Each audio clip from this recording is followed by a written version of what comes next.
Good afternoon, folks, and welcome to the Pervasive Media Studio Lunchtime Talk. So these talks are live every Friday at 1 p.m, both here in the building and live online. So hello, online folks. So whether you're in Bristol or you're far away, you can join in the conversation.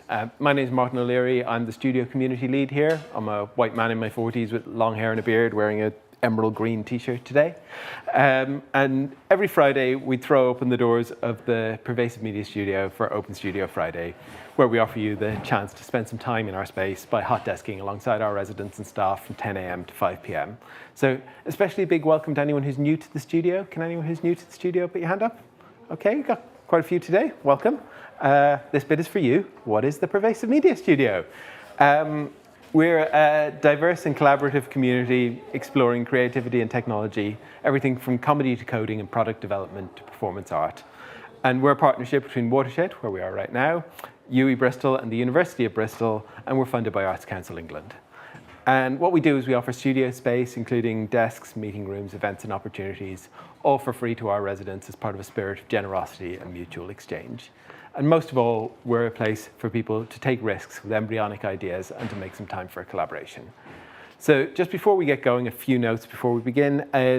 Please do feel free to move around, make a cup of tea, grab a glass of water from the kitchen back there. There's tea and coffee. Milk is in the fridge. If you need to take a break at any point, we do have a quiet space just next to this space. So to my left, your right, just around the corner there, there's a door. There's a little room in there with some sofas and bean bags. Fairly well soundproofed. So if you need to pop out at any point, just feel free. We are not expecting a fire drill today. If you hear a fire alarm, it's probably real. The studio team will direct you to the fire exits, but in any event, they are again at the other end of the studio, my left, your right, on either side. And then there are accessible toilets, including baby change, in the corridor over there next to the kitchen. There will be a Q&A at the end of this talk. So for those of you who are watching online, you can pop your questions into the YouTube chat. Celia is here. She will be your voice in the room today. If you are in the building, then please put your hand up and we'll send a microphone around so that the folks at home can hear what you're saying. You can get news on all of our future talks by going to watershed.co.uk/studio, at Pervasive Media Studio at mastodon.social on Mastodon, at pmstudiouk.bsky.social on Blue Sky, at Pervasive Media Studio on Instagram. We are not on Twitter or X or whatever you want to call it anymore. If you are still following us on there, you're not going to get any information that way. And honestly, it's probably not a great way to get information about anything anymore. All right. I got told that I normally rattle through that far too fast. So I've slowed down today. I hope that was useful for everyone. Our speaker for today is Joyce Nga Yu Lee. Joyce is an award-winning theatre director and the former artistic director of Mind the Gap, England's premier learning disability theatre company. And for the last 6 months, she's been exploring digital user experience in arts and cultural events from the perspective of people with learning disabilities and/or autism. And today, she's going to share her findings, including the motivations and barriers, and explore how we might further advance the aims of Design for All in solidarity. So please join me in giving a very warm welcome to Joyce. So, hello everybody. So my name is Joyce Nga Yu Lee. I come from Hong Kong, and I'm a Hong Kong woman with long black hair. I'm wearing a pinstripe jumpsuit, which has got no pockets. That's why I'm holding my microphone on my hand. So, and then I wouldn't be not knowing what my hand's doing. So welcome, take a seat. Yes. So I traveled from Leeds this morning. I'm really happy to meet you all here in Bristol and share this time together, even like away from the sunshine for a bit.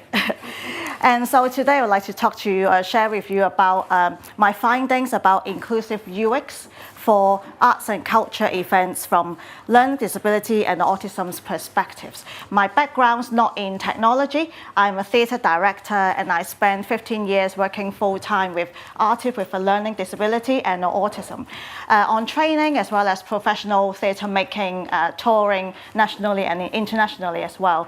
And then so now in the past 6 months, knowing that it's not about performance making, it's just how we use the technology. And then these kind of stories, I feel like in the field has not been talked about enough. There are so many stories to be uncovered. And then so I want to use this hour that we can share my findings as well as your thoughts and questions and creativity rolls forward as well. So in my research, so I am the lead artistic researcher, and then so I'm stopped being the artistic director of a company. I go freelance now, develop myself as a theatre director and consultant, and I'm also a Clore fellow. My supervisor is from the University of York. He's Jonathan Hook, Professor Jonathan Hook, and he is Professor of Interactive Media from the School of Arts and Creative Technologies.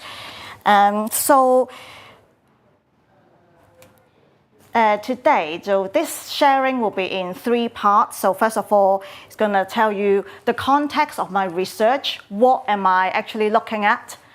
Why am I looking at it? How, my research method, and the scope. How far and why, how long is my piece of string?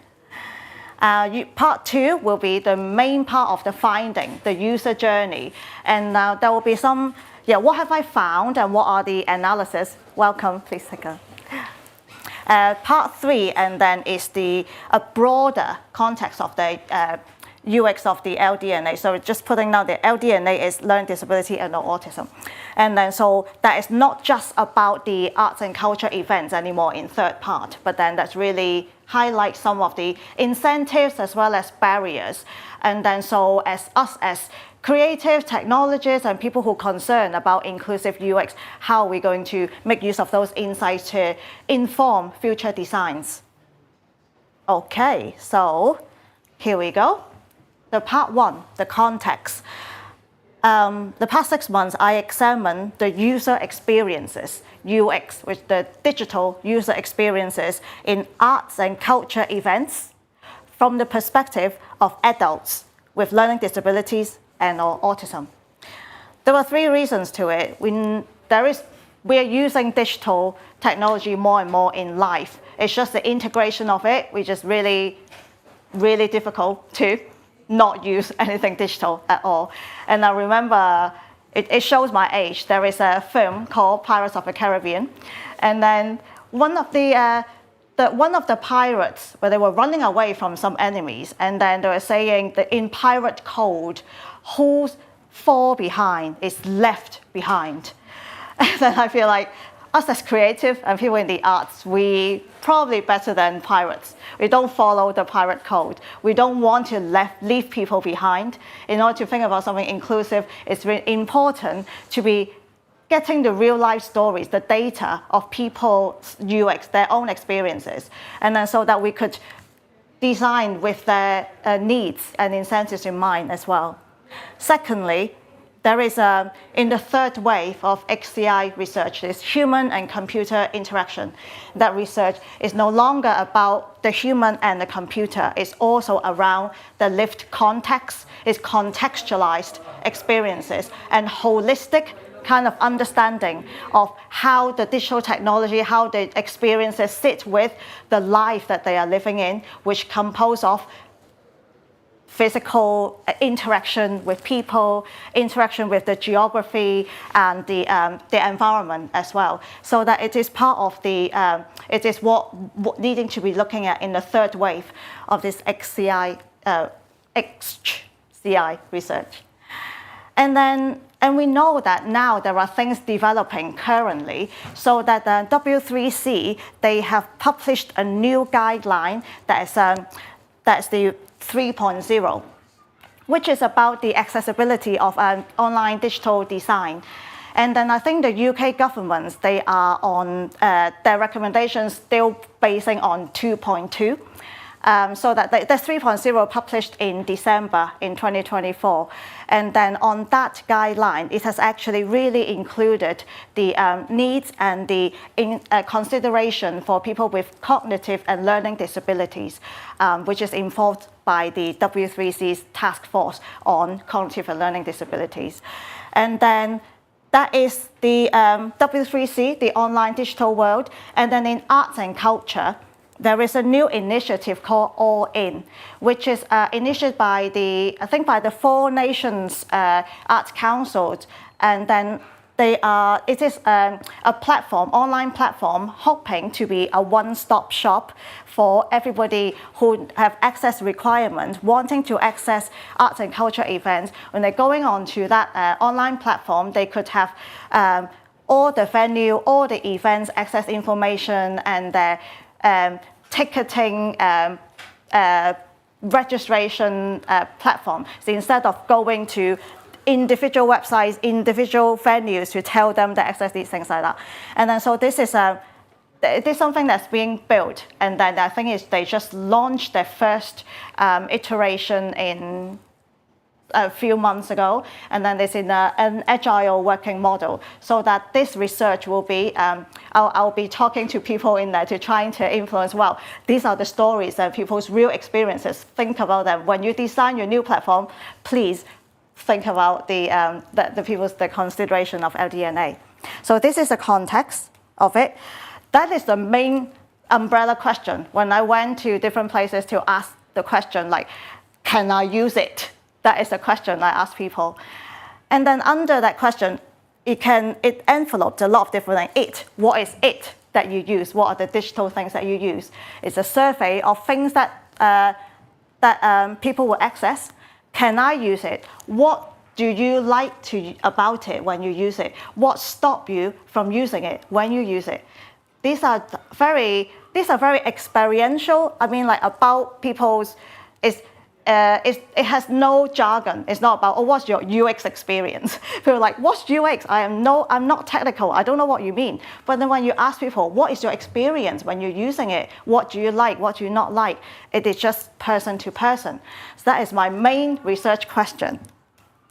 And my research methods include, first of all, the data collection, is creative workshops, focus groups, and interviews. So that creative workshop, because I have a theatre background, I use, if you also theatre, there's image theatre, forum theatre, role playing, and a lot of, I also use model making workshop, which is really about people, they communicate. People communicate in different ways. Not everyone wants to do interviews, text-based or speech-based kind of exchange. It is sometimes with embodied reactions. It really invites different kind of responses to share experience with me.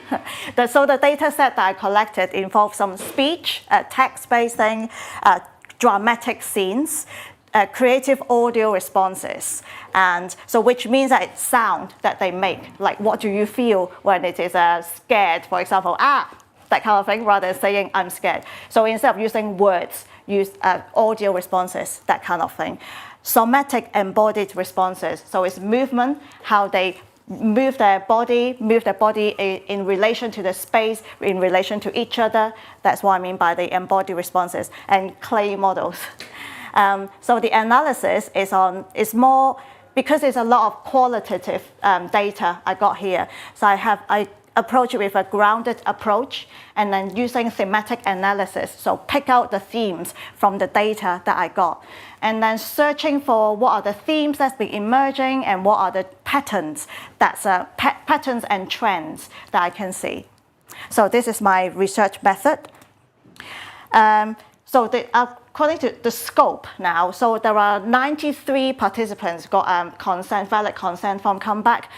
Among this 93, there are 89 people identified with having a learning disability and or autism.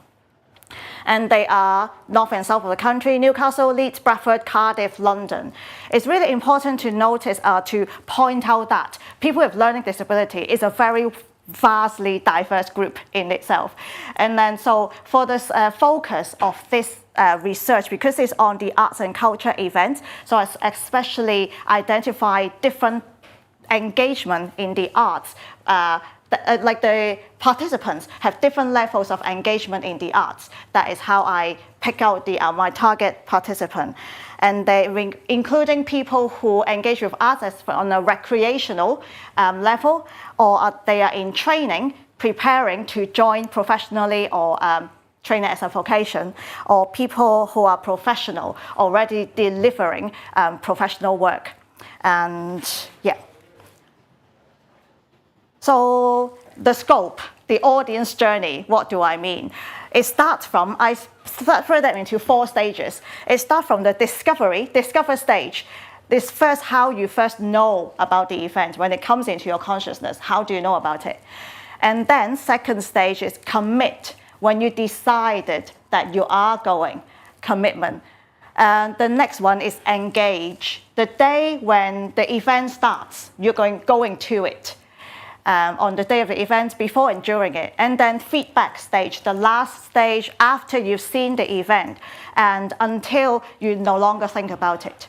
So that this journey, I'm taking another holistic approach of from the audience, from the user's perspective. So this is my scope. Okay? Right, now let's go to what have I found from these people and that kind of experience. So first of all, it's like, what do they use? Like, what is the thing they use? We see almost all of them use a smartphone. And then in the first, and more than half of these people, they use WhatsApp, YouTube, Facebook, Zoom, and engage in some kind of gaming. Rather, it's using game consoles or an app, phone app game. And then there are people, just want to point out, there are people who use money digitally, not very much. And then there are some people who would try to use AI. And then, I want to point out Slack as well, like that project management and communication tool, a bit like Teams, but then more accessible than Teams. And then, so there are 8 people who use it, and this is because they are the professional ones, that in their company, they use Slack to communicate across all board, like with employees with or without disability. And that is not common, but then I found it, so I put it in there. And it's interesting to point it out to you too. In a discover stage, how they find out about events. There are lots and lots of different kinds of digital engagement.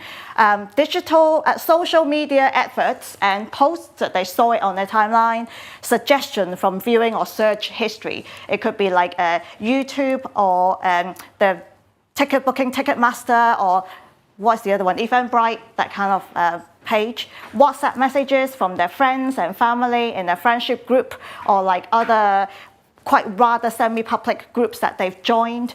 So, and e-newsletters from things that they subscribe to. There are also video trailers that they will go online to specifically search for. There are venue and the event and company specific websites that they go and look.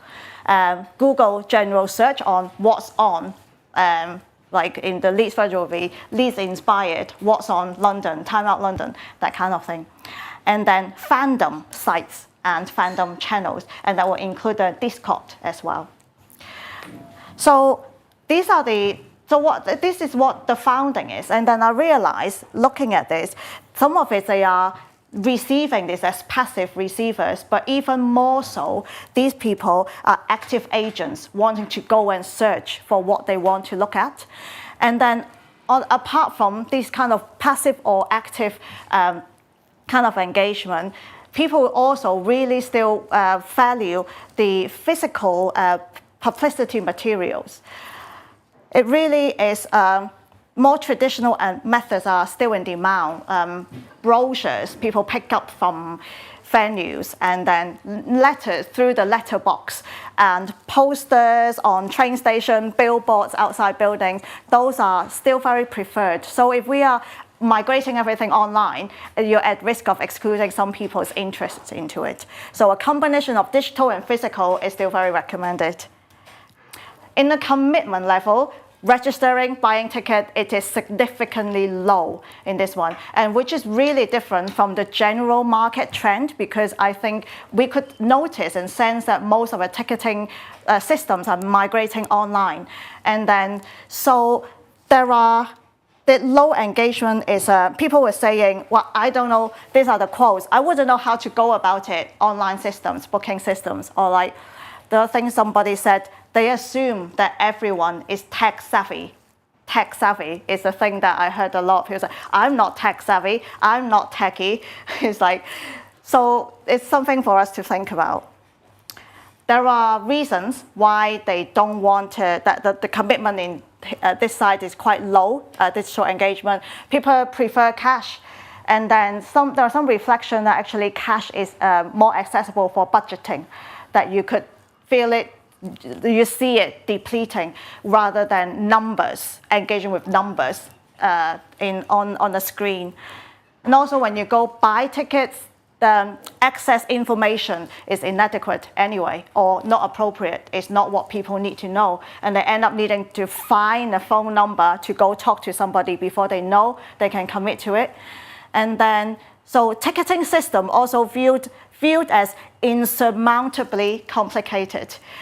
Here, just right, I know that a lot of advancement has been made, but then this is a fact. It has been viewed as insurmountably complicated. I think it's something for us to all think about. And combined with finding it very hard to use the ticketing system, there is a need for immediate troubleshoot for people and immediate troubleshoot and response. And people really talk about the human touch.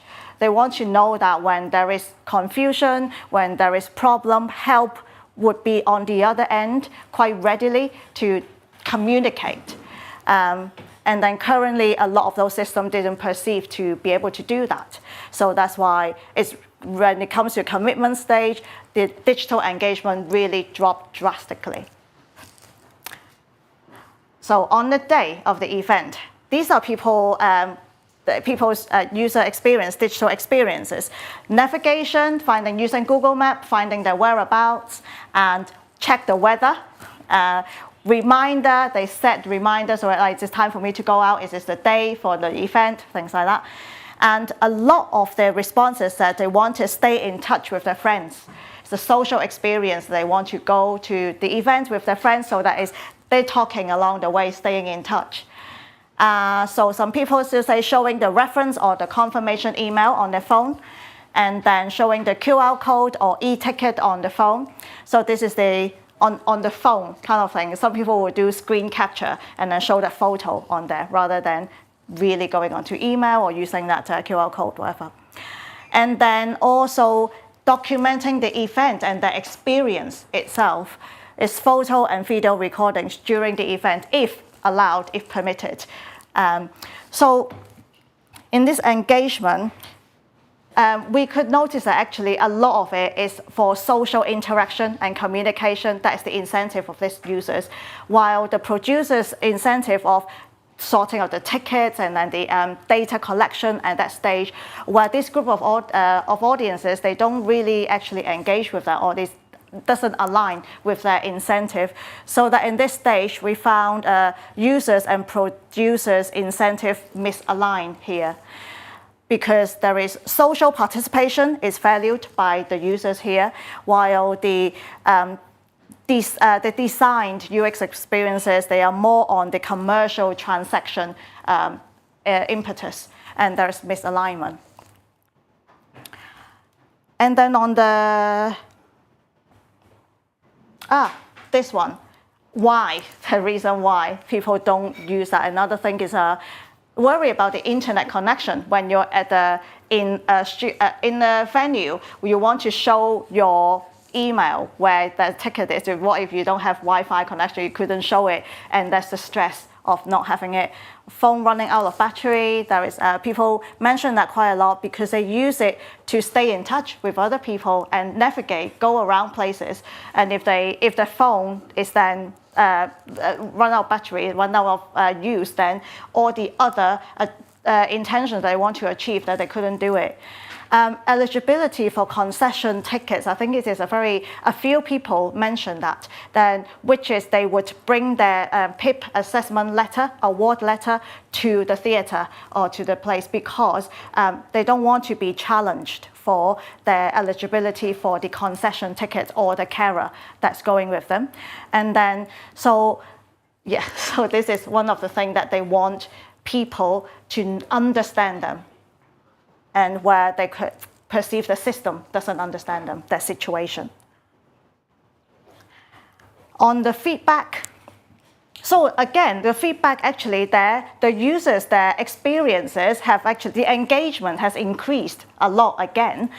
they have used, they share the experiences, go back to their WhatsApp group, tell their friends what have they seen, what was it like, the review and critical feedback on the event itself, go on fandom sites, post on social media, show the videos of photos to friends on the phone, like physically when they see each other, show it to them.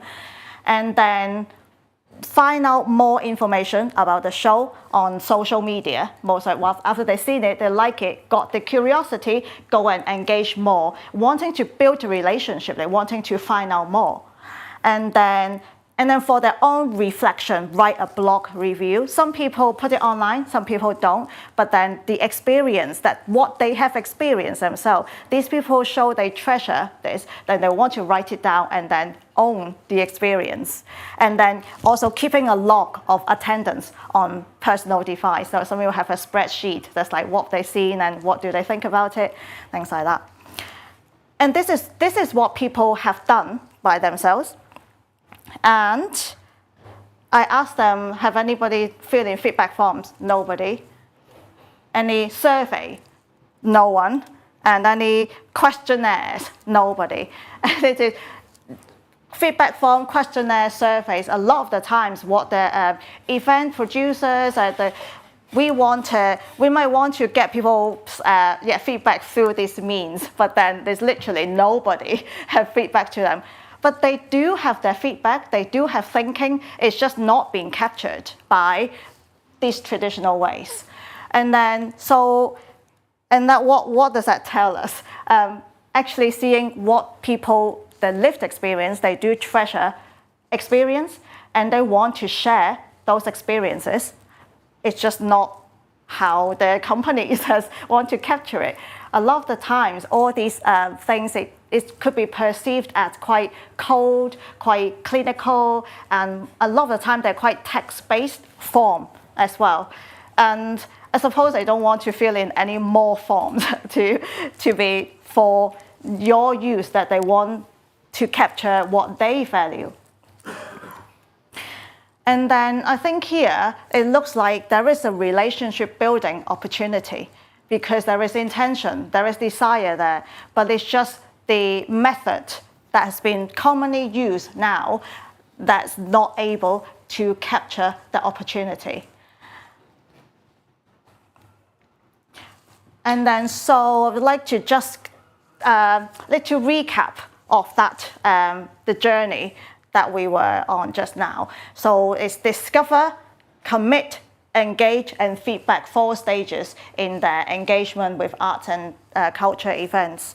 The top blue circles, they are the designed UX journey. You might like to say they are the producers, what they have tried to do. And the bottom circle, yellow circles, they are the actual lived journey of the people with learning disabilities and autism whom I've spoken to or worked with in this research. We can see that actually the beginning on the discover stage, the alignment is all right. It's quite a lot of overlap. The social media posts and efforts, video trailers, people like it, and word of mouth literally, or word of mouse with your digital thing. Printed materials, people are still receiving them nicely. Good alignment. The next commitment stage, it's divert. It really started to divert. Ticketing platforms, people really drop in the engagement on the digital ticketing platforms, engagement really drop. And then, so people like to go to physical places, box office, really using box office, either go to in person or over the phone, talk to the box office person. And then there is overlap here because it's not the person, the learning disabled person themselves engaging with them directly. Sometimes they ask their friends and family, their support network, to engage with the digital platform on their behalf, bought the ticket on their behalf, and then that ticket either been printed out to them, send it as a screenshot to them on their phone, and then so there's still a bit of alignment, but I suppose there is not a lot of choice as well to be doing that. On the engage, you could see because of the low digital engagement on the commitment stage, the engage stage, it is continuously diverge. Digital tickets, they would even print out the digital ticket, and then let's add to another complication is where do you find a printer now? And then people would like to, after they phone the box office to buy ticket, they come to the box office on the day and then collect their physical tickets for it. And there's another stage where there's a story when relating to the lack of access information when they're buying ticket. And then there was sharing of a story when somebody went to see quite a large-scale performance in quite a mainstream theater in the city, and then from a well-known name. They realized that only did they arrive at the box office to collect the ticket, then they saw a A4 piece of paper saying about the content warning about flashlights and loud noises. And then so that it was by coincidence that the person arrived at the box office to do that they know there will be a loud noise, which that person would be wary. They were wary of that, and then so there is the misalignment is starting to really show. In the feedback stage, we have just seen that nobody, literally zero, from my journeys on my research, that surveys and forms, questionnaires, nobody engaged with that. And then, but the little overlap here at this stage is that social media follows and responses. That is also a coincidence thing, perhaps, and if it's not captured by conventional ways of feedback. And what people do a lot is their self-reflection and then their sharing with their friends, their own network of people. And noticing the feedback and the little overlaps here, instead of the coincidence sharing or overlap alignment of this UX, could it be opportunity for us to really capture and build a relationship with audiences who identify as having learning disability and autism?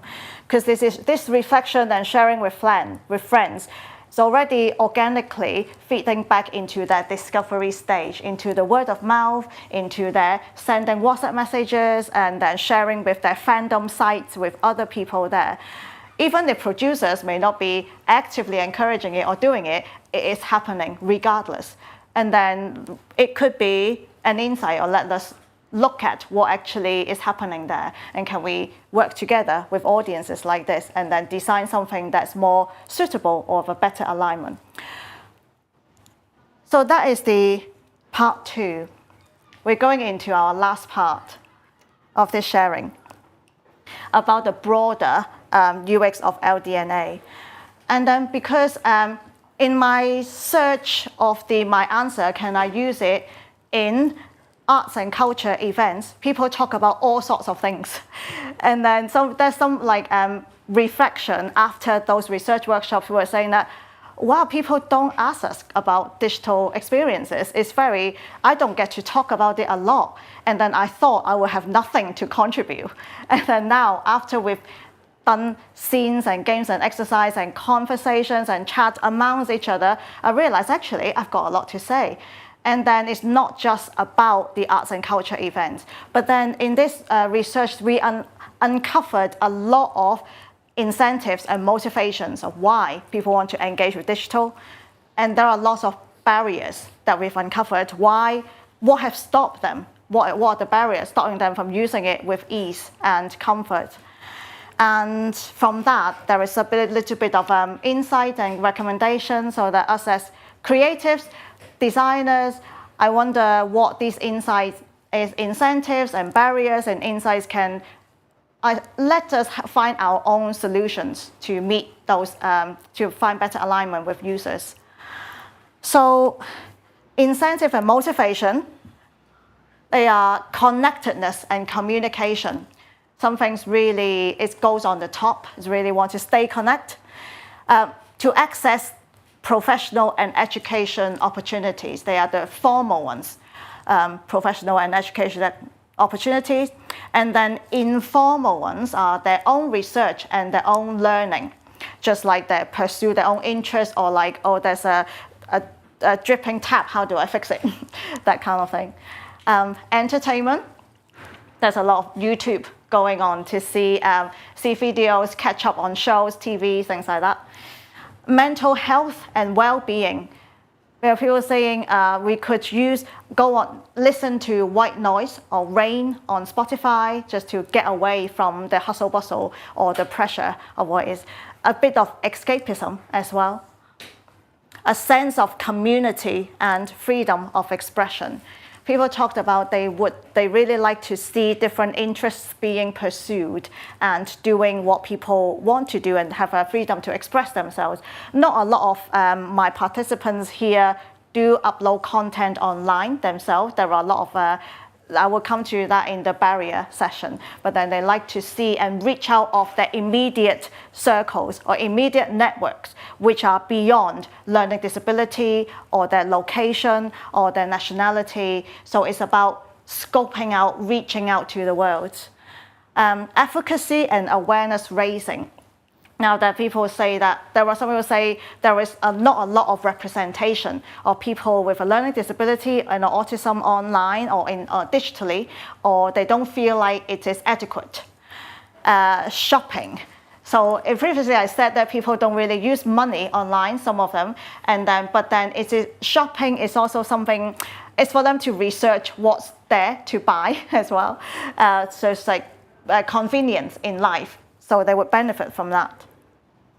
And here are some quotes that people have said, like Zoom was a lifesaver. It really is, about the accessing professional and education opportunities. Auditions as well, some people say, or interviews online. You don't see many people like me online. That's about the advocacy and awareness raising.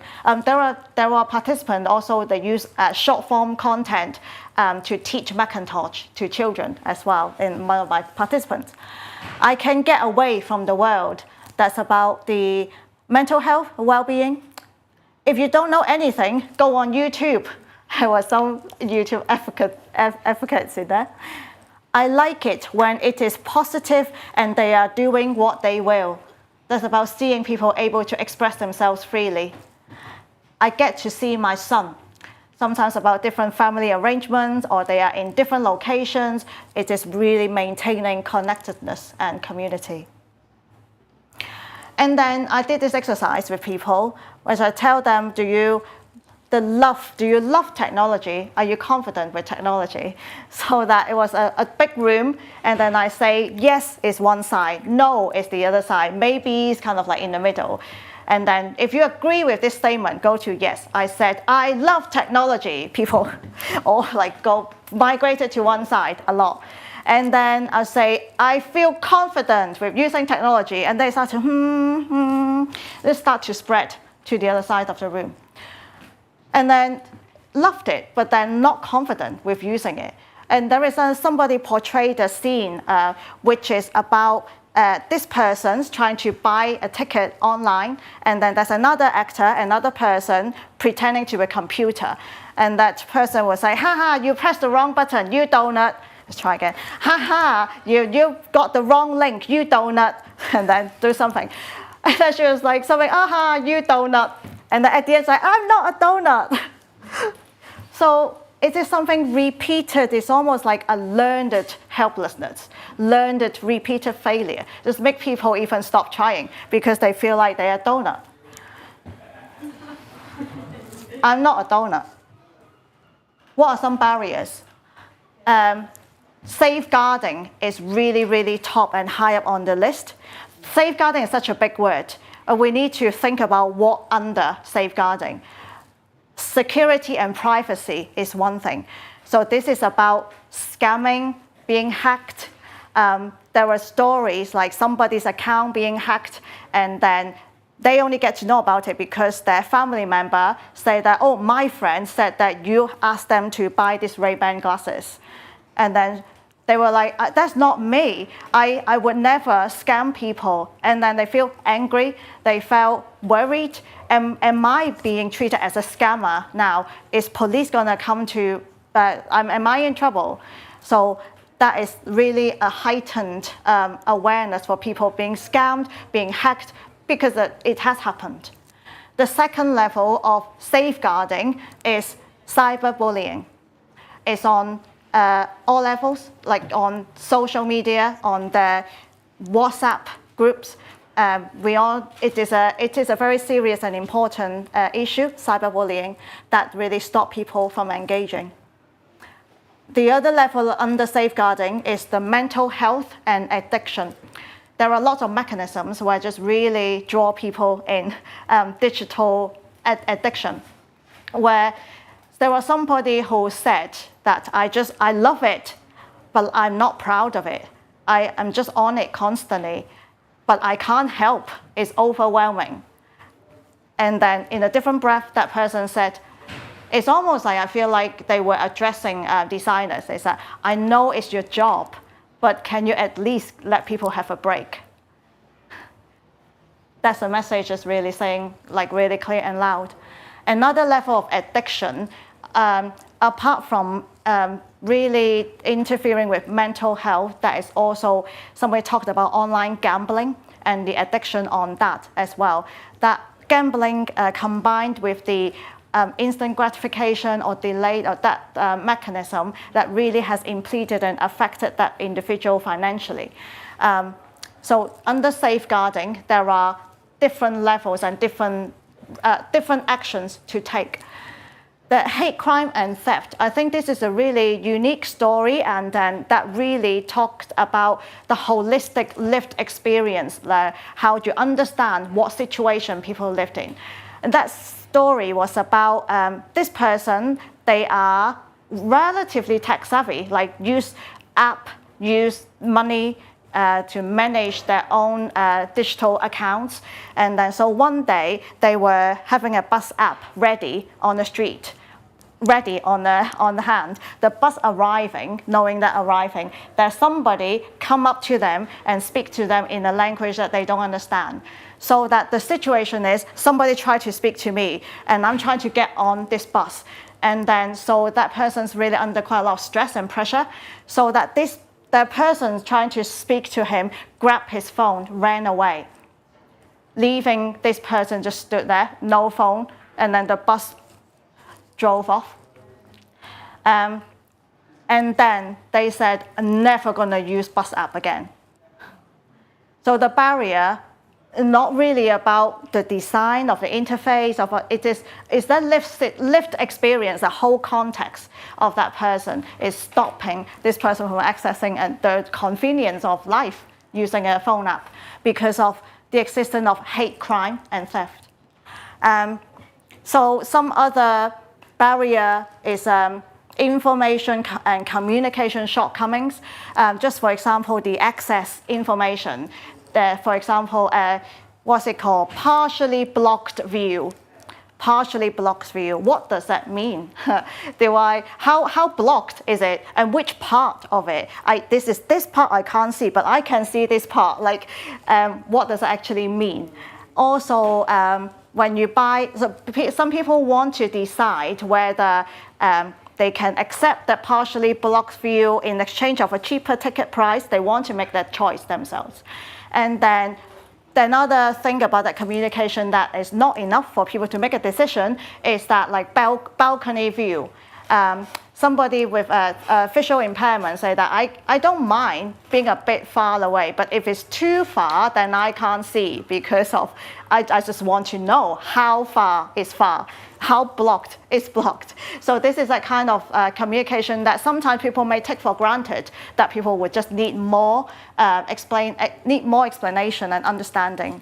And then UI barriers, there are the classic ones like timeout, like always like this, I'm on the timer. And then passwords, a lot of different passwords, and accounts linking to different accounts.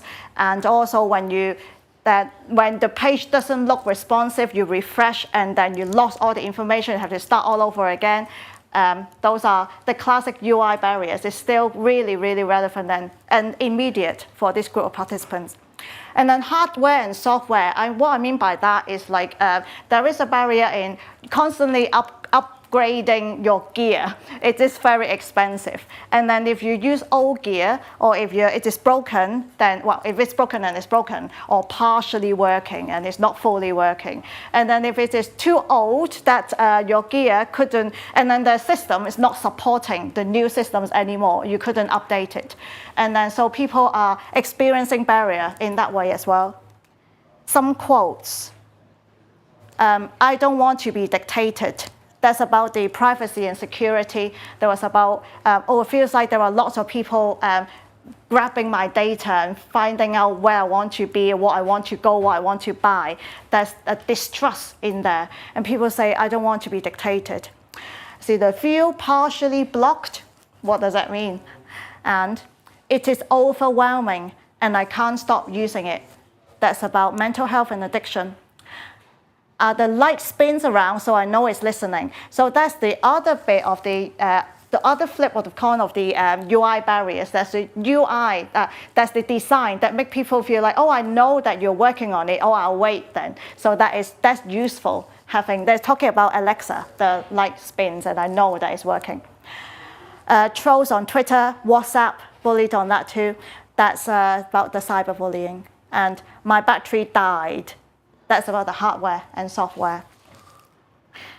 So some recommendations after the, so safeguarding and rebuilding trust is really, really important. It's almost like the first hurdle for people to jump through.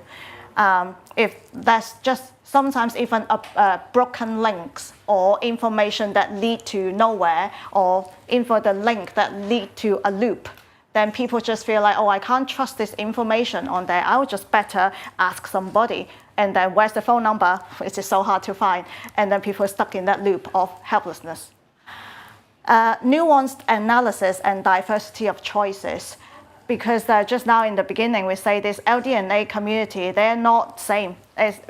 They're very, very diverse needs and desires and tech savviness as well. So that when we are trying to think about what is best to design to fit this group of people, there are a lot of people talking about user testing. Really invite people to go in. Even if you can find one of them, that's better than none. Interactiveness and human touch. That my participants is to review that they really like, and knowing that there's somebody who's understanding, somebody who's listening and knowledgeable on the other end who could respond readily. Even if they respond, oh, I don't know, I will find out, and then follow up. That will be really important already, rather than the dead end and the constant loop. That's interactiveness and human touch. Error tolerance. That's about answering to the donut situation. Don't make people feel like they're donuts, or like don't make it so tight that you need to fulfill this before you carry on. What is that error tolerance? In gaming, I think there is an invincible mode that you can, so you don't, your character you can enjoy gameplay without worrying too much about your avatar it being eliminated. And then there's peer learning and democratization. I think there is a situation in a workshop that's really poignant and really showing the positivity that the possibility and positivity of peer learning as well. It was a touch screen whiteboard, a smart whiteboard, and then one of the newer student in that workshop, in that group, they didn't know how to work the interactive smart whiteboard. But then another and more a regular attendee of that workshop just show without words, just demonstrate. As if you press the rubber, that thing that looks like a rubber, it's rub off thing. If you press a thing that looks like a pen, you make a mark.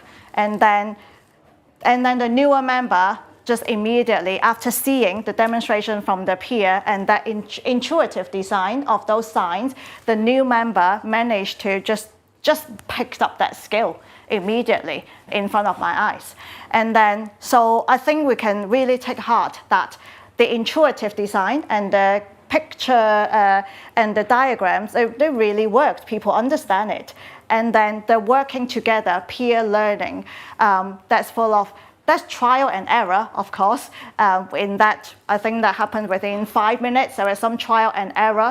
There's a lot of encouragement, and there's a lot of really getting to do it as well, and that is possible. And then I think at the end, I want to say I've written a conclusion that's about the holistic approach and looking at UX from an aesthetics point of view. So let me find the bit and I can read it to you more succinctly.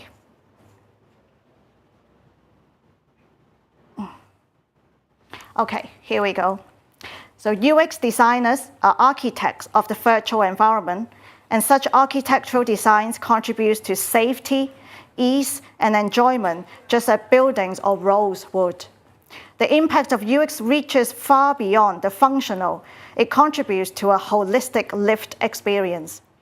Viewing it under the light of aesthetics, the experience conveyed by UX design encompasses the sound, sight, tactile, and the somatic senses of ease or unease, warmth or cold, welcomed or expelled. When a lot of the existing and better understood access features focus on the more distal senses like the sight and sound, access for cognitive and learning disabled communities highlighted the need to pay attention to the somatic and holistic experiences. There is a need to feel safe so that one can be trusting, not made to feel stupid, and be included in the consideration. Beyond the functionality and usability, the access of UX is underpinned by the empathy with diverse human conditions and circumstances. A holistic understanding of experiences in both the physical and digital world gives designers the contextual knowledge needed in building a rich, engaging, and empathetic digital world, hence preserving the human touch that this group of participants has valued most of all. And this is the end of my sharing with you. Thank you very much. And let's have a chat. Thank you very much, Joyce. We've got time for 1 or 2 questions, probably. Does anyone have a question? Yes. Oh, okay. I'm just going to grab your microphone. So. Yeah. Oh, I'm staying around as well. You have time afterwards. Sorry. Thank you. Thank you very much. It's working. It's for the folks at home. Oh, is it? Okay. Could you say a little bit more about your methodology in that were intersectionality issues taken account of in your participants? And also there was, I think, 4% that were non-disabled, but maybe other issues. And also, could you say, was it one workshop or more than one workshop? Just a little bit more about the methodology. Yeah, thank you. So that I have run about between 10 and 11 workshops amongst in those different cities. And then each workshop lasts about, I think they saw from 1 hour to like 2.5 hours, like broken down into 2 sessions as well. And then so it will be, in terms of the intersectionality of that, my focus is about the different engagement with the art first, because this is only a 6-month research, and there's such a big topic that I just want to focus on. It's not about just they're not only receivers as audiences, they're also creators and makers of that as well. And then the experience is not just about the beginner level or like the first engagement level. It is more how do they take their experiences into the creation for other audiences as well. So that this first initial phase, it really is about the the three different levels of their arts engagement is my primary focus. That's the recreational, whether they're in education or whether they're developing it professionally. So this time, there's not got a big focus on intersectionality, but then it's really recognizing that it is really important that it's not just learning disability is non-homogeneous. They occupy a lot of different identities as well, yes. But thank you for pointing that out. Any other questions? There we go. I'm particularly interested in the clay models. The clay models. Yeah, so I wonder what you want to research about, how you do it.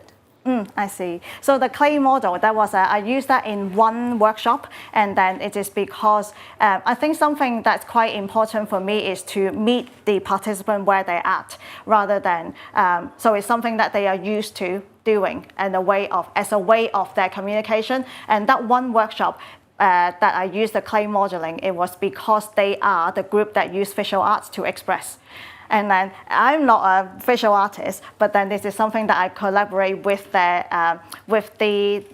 session facilitator to be, it's almost like an invitation or a conversation starter to first, yes, more like that. And then so that they could say, this is how I feel. And then we, in conversation, asking more questions, then yeah, it becomes a way in to the experiences. Tim, will you? And then Hi, thanks for the talk. I want to come back to the 4%. I guess I'm a bit surprised it wasn't 50-50. the which one, sorry? The 4%. The 4%. Yeah, because if you are looking at this particular group of interest, how do you know which of the characteristics you've established are actually different from people in general? I mean, a lot of the findings, I'd be very surprised if they weren't true of most people. Most people. Yeah, so I'm just curious as to how, I'm no doubt there are differences, but I'm just curious as to how you're going to do an analysis of where there are definitive differences between your target group and everybody else. Yeah. And then also, there's another question, I guess, in my mind, which is that insofar as you've identified those differences, then what are the providers of these services supposed to do with that information? Yeah, the provider was, sorry? The providers of the services, yeah. Of the services. Yeah, what would they, Yeah. how would they behave differently in terms of being able to address Yeah. the differences? Yeah, I think you're asking really important questions, like is it just learning disability specific or is it shared by general public? And then when we know about, they have this data, what are they going to do about it then? Or are they just carry on regardless, following the pirate code, who's fall behind, left behind? And then I think those are the important questions to really pursue and chase as well. I know that probably it is, first of all, this is from learning disability perspective, I know that the data is not enough. And then, so that's why I'm focusing and concentrating my efforts into revealing those data first. And then that definitely, the second one is to compare data. And then how is that going to be? If we find out actually, it is not just this group of people, there are a lot of other people who are also feeling the same. And then I found which is unfortunately a market research by a ticketing platform. Then they find out that people are migrating onto online digital ticketing platforms. And then I think it's raised into like, I don't know, 80%, something like that. I might be wrong, I need some, but then it is high. But there is also a marketing, a market research by the company who do marketing platforms. And then so that is, you could say that there's some resources out there, I don't know, it may be skewed. But then for this one, I think it is really adding into the body of work that is there to be making the case for actually, well, these people actually, they are not what the market research has shown. So yeah. Thank you. Right. Follow-up I think question. that's probably all we got time for, but I know Joyce is going to hang around for a bit afterwards if people want to. Yeah, let's talk more. All right. First of all, join me again in saying thank you to Joyce. All right. Before you all go, please don't forget today is First Friday, our monthly social event. So from 5 till 7 p.m. today, you can come hang out in the studio, grab a drink, see some of the work that our community are making. If you do want to stick around before that in Hot Desk today or find out more about what we do, then please come find one of the studio team. We'll be happy to help. Studio team, give us a wave. Yeah, there's more of us somewhere. If you're watching online, drop us a line on studio@watershed.co.uk with any questions. Thanks you all for being here, and we'll see you again next time.